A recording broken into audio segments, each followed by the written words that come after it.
bago po, impossible. bago po deliver yung message, ay gusto kong kayo ay gising. Okay? Okay. Ready? Okay, ready natin para maganda. Babalik ko muna yung screen. Para nandoon sa record yung ano. So get ready. Alright. At magkakaroon tayo ng activity habang nag-preach ako. Okay? Ganito ang activity natin. Sa bawat pindot ko, napapalitan yung screen. Lumipat kayo makuha. One next. Para walang matutulog. Okay? Amen? Amen? So, pag pindot ko, lipat ka ng sa next makuha. Okay? Kaya okay? At hindi mo na pwedeng balikan yung mga upuan na nauna. Kaya kailangan, hindi ka na babalik doon. Kaya kung may 20 na slide ako, 20 na abutin mo. Okay, dapat mabilis. Next, hindi yung malayo. Ito yung next lang. Si sister, next. Para walang matutulog at nakakonsentrate. Amen? Amen! Praise God. So ano yung topic natin ngayon? It's about impossible. Impossible. Magkakaroon tayo ng icebreaker ngayon. Magtatawag ako ng isa o dalawa, magkakaroon tayo ng exercise ngayon. At tatanungin ko kayo ng impossible. Impossible na question. Example. Pag kunwari, tatawagin ko si Sylvia. Tatawagin ko dito, dadawin ko dito, tatanungin ko siya mga tanong na impossible. At ang isasagot niya lang ay amen at saka cancel. Either cancel or amen ang isasagot niya. Alright? Pero mabilis, kailangan mabilis sumagot. So, halika si Sylvia dito, tatanungin ka. Halika dito. Simple lang ang sagot mo. Simple lang ang sagot mo, sasabihin mo lang, dito. Ang sasabihin mo lang is, amen! Or, cancel! Katulad nung, imposible na maghihirap ka! Amen! Gano'n, okay? Kailangan mabilis ha? Mabilis. Imposible gaganda ka! Amen! Kasi dati na maganda.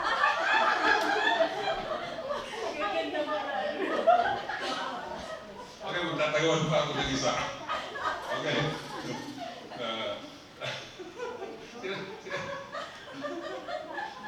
Okay, tanong na si sister yung dali ka. Okay, amen o cancel? Okay, amen o cancel? Dali mo ha? Okay. Ready ka? 1, 2, 3. Imposible na tatanda ka. Okay. Amen. Amen or cancel lang. Okay. Okay. Imposible na mag-i-sleep ka pa.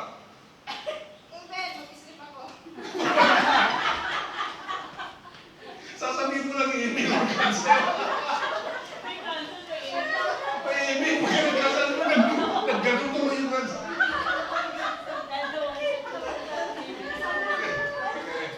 Okay. Imposible na yayaman ka. Amen!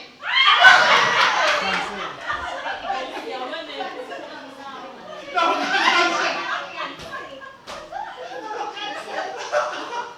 Amen or cancel. Ay, naku po. Alright, okay, last. Okay, last. Tanungin na. Si Sister Jane, balik ka tanungin na.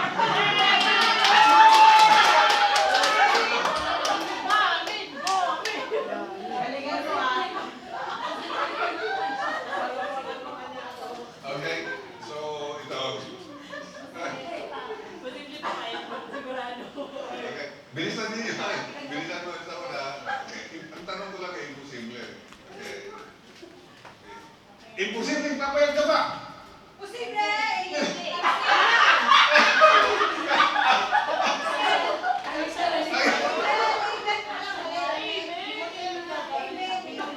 Amen or cancel? Okay. Imposible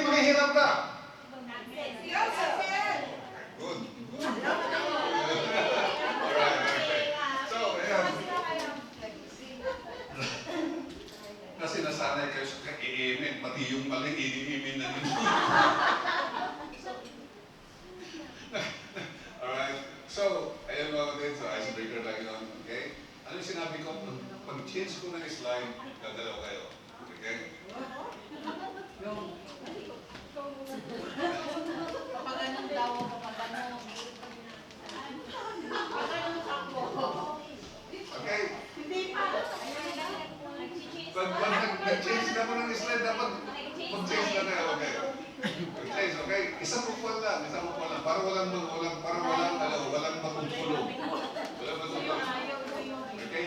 Alam niyo ba mga kapatid doon sa malaking company, international companies, mga executives, mga foreigners, alam niyo bang ginagawa namin yan? Parang mga executives yan, mga director. Pag sinabi nung nag-meeting, today we will have a musical scene. Pag sinabi niya gano'n, ibig sabihin, pag gano'n niya, tayo ka, next. Ang purpose nun, para walang natutulog, nakapokus, yung mga nagsisito. Pagka gano'n niya, hindi mo, Hoy! What are you doing? Hindi ka pag gumagalaw.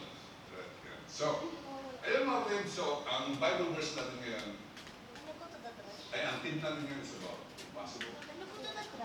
Tatalagin mo, ang dami mga, balik mo na, ang dami mga imposible sa ating buhay na gusto natin mangyari. Yes? Okay. Maraming mga imposible. Hindi natin iwasan na mangarap, pero isa natin imposible. Diba? Hindi natin iwasan na mag-isip ng mga bagay na gusto namin mangyari sa buhay natin. But then, it's impossible. Totoo ba yun? Real talk? Am I going real talk dito? Okay. Diba? Hindi natin maiwasan yun. Sometimes ang isipan natin ay hindi natin makontrol, na mag-imagine. Sometimes nag-i-imagine tayo ng mga bagay na imposible. But then sometimes sa ating pag-imagine masaya ka na. Like imposible. Diba? Naranasan niyo yun, na mag-imagine kayo ng imposible na bagay, pero parang may nararamdaman kang ligaya. Lahat tayo na-imagine natin. I-imagine ni sister, i-imagine ang boyfriend niya si Guwapong ganito. Masaya na siya. O, kahit na imposible. Nag-i-imagine kayo ng brother kayo ng kapaganda. Parang masaya ka na. Hindi mo i-imagine mo lang. Pero dumadating sa point na, ano ba yan? Imposible na mangyari yan. Parang, parang nagmumuni-muni ka. Ang daming mga, okay. So there are a lot of impossible things sa ating buhay na minsan really is hanggang panaginip na lang yan. Hanggang imagination na lang yan. Meron akong Oo, ulit. diba? Meron. I'm really talking in a real talk, in the real world. Okay. So, ito yung passage natin ngayon about my topic about impossible. Sabi niya dito sa Luke 1, chapter 35 to 37, sa English version. And the angel answered and said to her,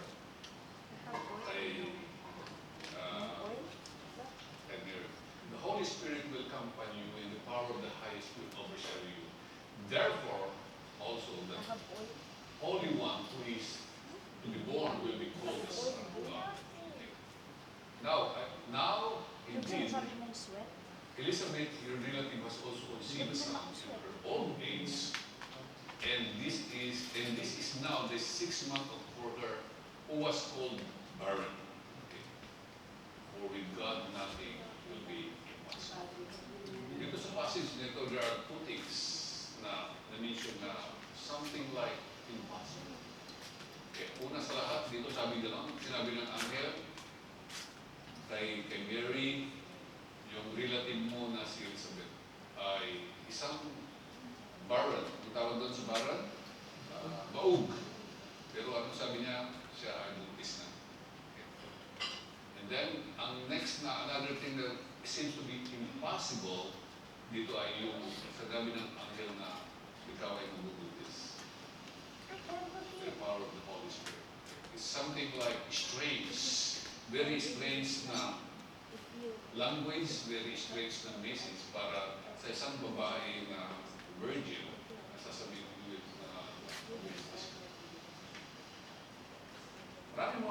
nagbubuntis dito sa mundo na very strange na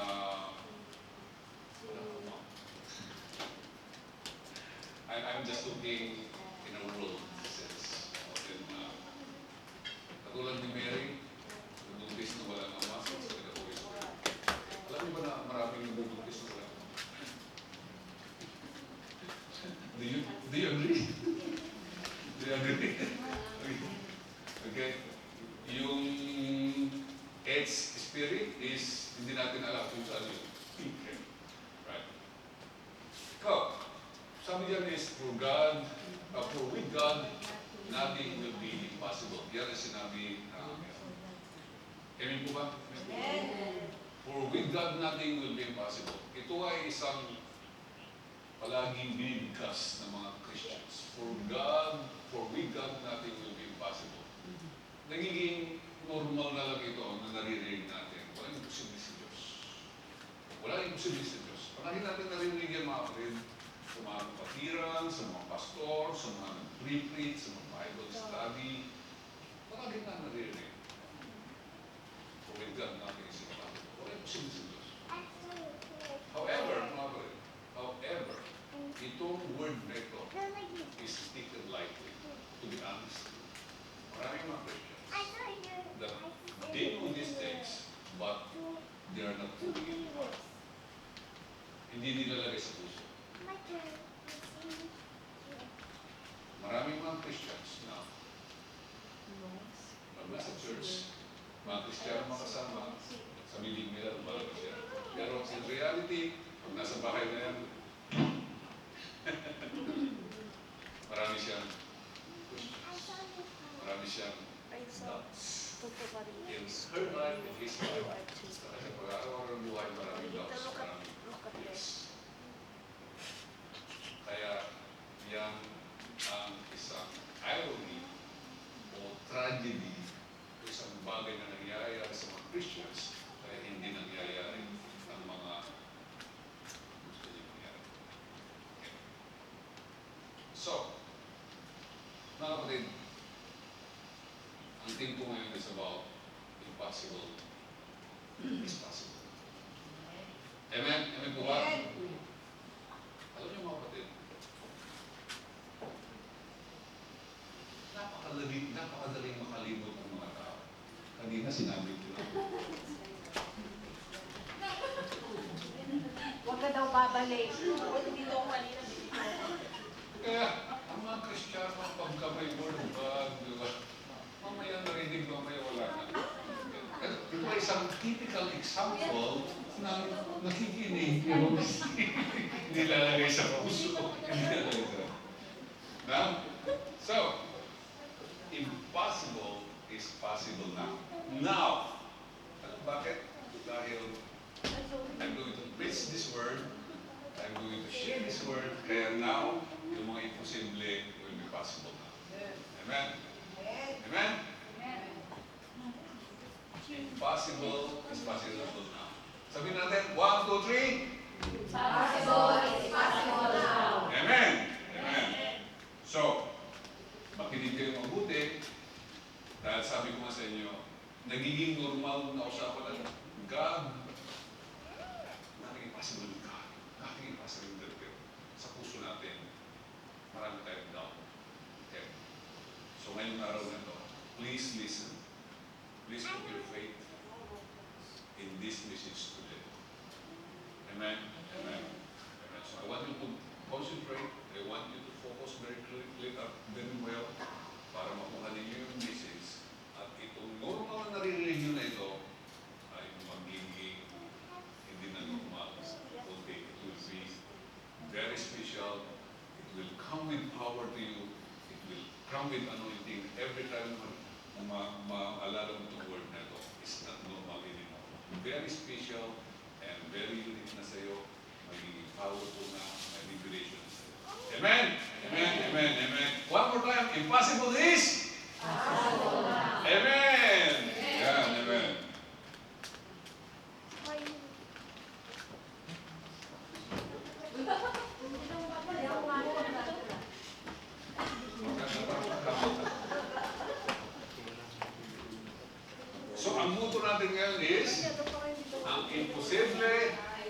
imposible.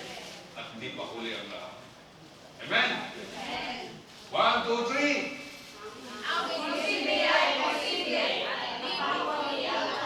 Amen. Amen. Amen.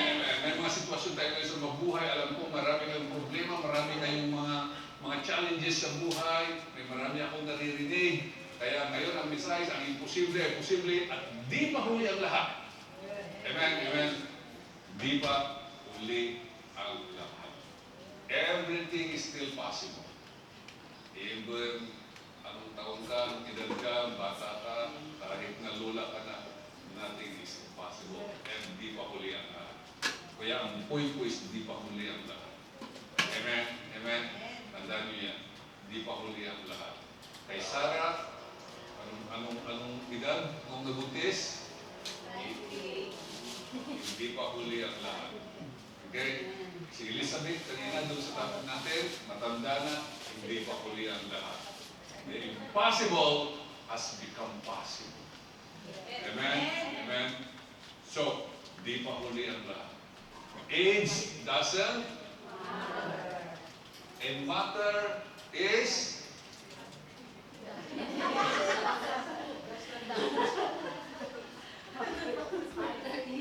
okay.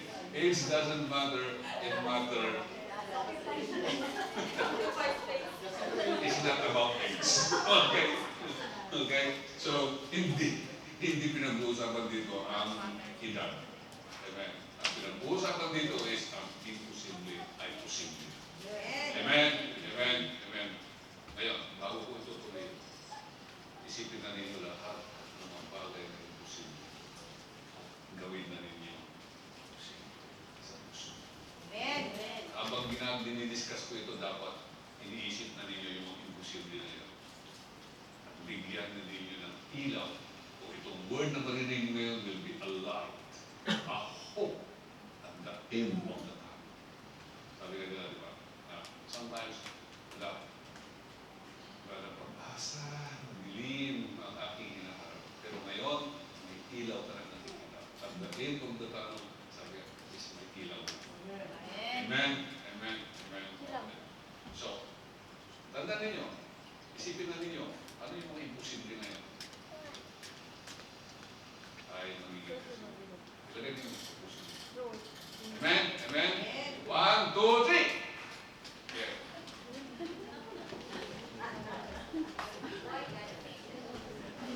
Why God make the impossible in our life possible? Bakit? Bakit ginagawa niya yung mga imposible na nagiging possible? Katulad kay Elizabeth kanina, katulad kay Sarah. No? Sa Bible, ang daming mga stories na imposible naging posible.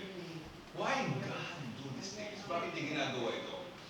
Bakit niya ginagawa ito? So ito yung mga katanungan na sasagutin natin. Sasagutin ko in my preaching. And while I'm doing this, put it in your heart. They are so simple. They're not easy. Hindi sila mahirap gawin. Okay? It's a matter, you listen it and you apply it in your life. Amen? Sabi ko sa inyo, yung word na nothing is impossible with God ay hindi na magiging normal sa inyo. Kundi super blessed the word na sa inyo. Amen? Okay.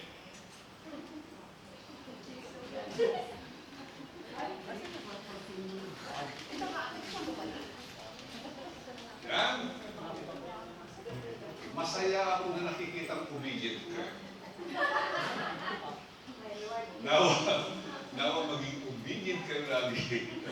Amen? Maging obedient kayo lagi sa lahat ng ating gagawin. Amen? Para lahat masaya. Amen? Okay. So, meron akong tatlong point mga kapatid to discuss today. Right? Naku po. Fine. Anyway. Gagawin natin yan at 12:20 tapos na. Amen? Amen. 12:20 tapos na. So, there are three points. God has great purpose in you. Yan ang unang reason. Ano yung question? Why God make the impossible in our life possible? Amen? Tandaan niyo yun. So, ang unang point is about God has great purpose in you. Yung pangalawa is God to display His glory with you. Yung pangatlo, by God to reward your faith. Okay? Yan yung tatlo na ating didiscuss. Amen. So, isa-isahin natin. And I have 5 minutes or 7 minutes bawat ko. Point 1.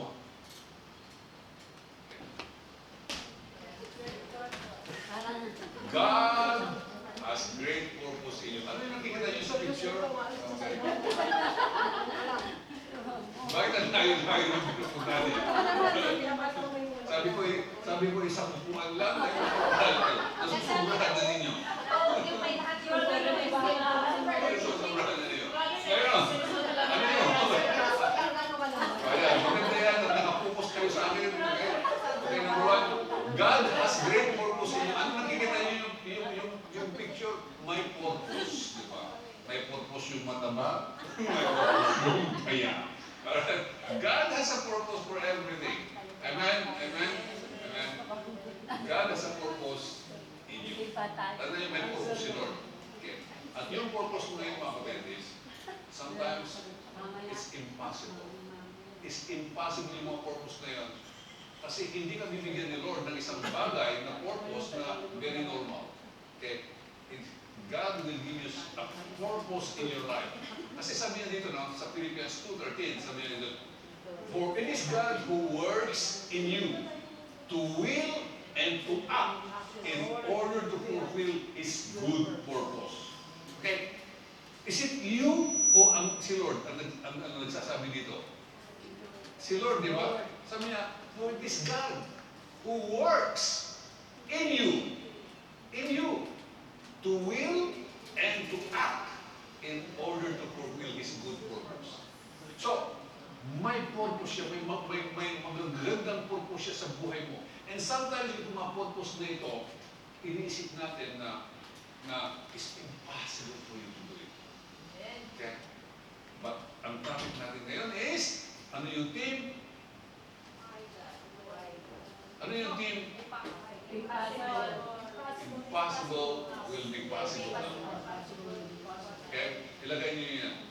First, ano yung mga purpose na yun? Ano yung purpose sa buhay? Ano yung purpose mo? Sometimes iniisip natin na imposible. Imposible mangyari na ito. Kalimutan ko na yan. I'll just go on every day in my life. Normal na lang. Gigising sa umaga, kakain, ang trabaho, kakain uli, matutulog sa hapon ng konti, trabaho, kakain uli. It's just like a normal routine. And there's parang wala nang purpose yung buhay mo. You're just going into routine every day lang. There's no purpose. Parang every day you just keep going on. Okay, thank God for another day. Pero parang walang purpose. Parang walang direction. Parang wala kang iniin. Right? May purpose tayo, mga friend. In this world, we have a purpose. And that purpose, mga friend, is that should be yung direction. That purpose, my purpose ka. Nung last regrets ako dito is about vision sa buhay mo, about dreams. That's your purpose. And that purpose is to go, ay yung maglulupay sa Lord. Okay. So, ang sabi dyan mga kapatid, sabi niya is, for it is God who works. Okay, keyword yan. It is God who works in you. Okay? So, kung hindi naman natin kaya yun, kung it is beyond our capacity, ability, ang sabi niya kasi it is God who works in us. Okay? So, we're talking about impossible things dito. I'm not talking about yung nakamit mo na. I'm not talking about yung nagagawa mo na. I'm not talking about yung normal na. I'm talking about a higher level. A higher level na you have a purpose in this world. At tandaan niyo mga kapatid, sabi niya dito, it is God who works in you so that the impossible will be possible. Okay? And to act in order to fulfill, okay? To fulfill His good purpose. So my purpose, si Lord, and we should know that purpose. It's very regrettable, nakakalungkot, na papanaw tayo dito sa mundo na hindi mo alam kung ano yung purpose mo. buhay. That will be regrettable, mga kapatid. Na darating yung panahon na didilinan ka na pag-asaka mo isipin, ano ba ang purpose ko sa buhay ko? Don't wait, mga kapatid. Habang malakas ka, ano sabi natin? Ano yung motto natin? Hindi pa huli ang lahat. Okay? Hindi pa huli ang lahat. Kaya, you must know the purpose in your life. Kailangan alam mo yung purpose na yan. And you must believe the word today. That the impossible will be possible kasi sinasabi ni Lord that it is God who will work in it. Okay? And to act para ma-fulfill yung kanyang good purpose. Okay? So, yung mga purpose na yan, hindi ko na maaabot yan. Hindi ko na magagawa yan. Yan mga mensahe na yan, yan yung mga nagpupunta sa isipan mo ay mga diktari sa taas yan. This the voice of the enemy. Huwag na, just keep going on in your life. Kumain ka, trabaho ka, matulog ka, next day ulit na. Ayaw ni Satanas na makita mo yung purpose mo. Ayaw ni Satanas na mapulfil mo yung purpose mo. Okay? I always believe that every person dito sa mundo nito mayroong purpose. There is a purpose. And we have a great purpose, mga kapatid. We have a very big, high-level purpose. Pero mayroon kang personal purpose. Okay. Ano yung high-level purpose natin? What is our purpose? In Jugs, our purpose is the Lord Jesus Christ. That's yung high level. Yung pinaka-highest level natin. And yung mga ABCD na. The ABCD. Right? Huwag yung kakalimutan mga kapatid. Yan yung high level purpose natin. That A, Jesus is our absolute. That B is our burning passion. C is our complete provision. E, D is He is our director sa lahat ng mga plano natin buhay. And E is our ever-present partner. That's the highest level of our purpose. But there is the lower level, yun yung another mo. What is your purpose? Ano ang purpose? Okay. Remember mo, your purpose, when you're with God, to serve God, lawan na natin, ano yung purpose? Pangalawa, to your family, to yourself. Okay. Kailangan mo alam yung purpose mo. And then, katulad ng sinabi ko, believe mo. You can. Sa iyo mga wala. Claim itong Philippians 2:13. One of the very powerful verse in the book of the Bible, in the book of Philippians is this one. It is God who works in me to will and to act in order to fulfill God's purpose. Huwag niyo kakalimutan itong verse na kung ano man gusto niyo marating, may mga nandyan ang Panginoon. This word we read, not just a word, but for us to believe. Okay? Don't regret at the end of the day of your life na hindi mo na-reach yung purpose na. Kaya, the impossible will be possible. Believe it. Alam niyo mga kapatid, may isang bata na gusto niyang marating ang kalawakan. Okay. Gusto niya makarating ang kalawakan. Aral siya, binabanggit daw niya yung parents niya, gusto ko makarating sa kalawakan. Gusto ko makarating sa to see the stars.